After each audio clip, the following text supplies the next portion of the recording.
اندازہ کریں 7 گھنٹے کا سفر تھا اور سب شاعر تھے. 7 گھنٹے میں کوئی 600 شعر لوگوں نے پڑھا ہے. کوئی شعر اس کو بریک نہیں کر سکا. اس بات مثال کے طور پر آپ کوئی شعر پڑھیے اور مزے کی بات ہے کہ جتنا سیریس شعر پڑھیں گے اتنا ہی مزہ آئے گا. مثال کے طور پہ خود ہی کو کر بلند اتنا کہ ہر تقدیر سے پہلے خدا بندے سے خود پوچھے بتا تیری رضا کیا ہے. حالانکہ اس سے فرق تو پڑتا نہیں. تو مجھے خودی کا سر نہاں لا الہ الا اللہ. حالانکہ تو یہ اس میں مزے کی بات ہے.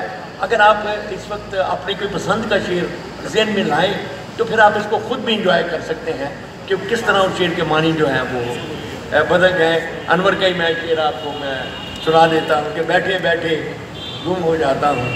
اب میں اچھا خاصا بیٹھے بیٹھے گم ہو جاتا ہوں. اچھا خاصا بیٹھے بیٹھے اب میں اکثر میں نہیں رہتا گم ہو جاتا ہوں. حالانکہ اس سے فرق پڑتا نہیں.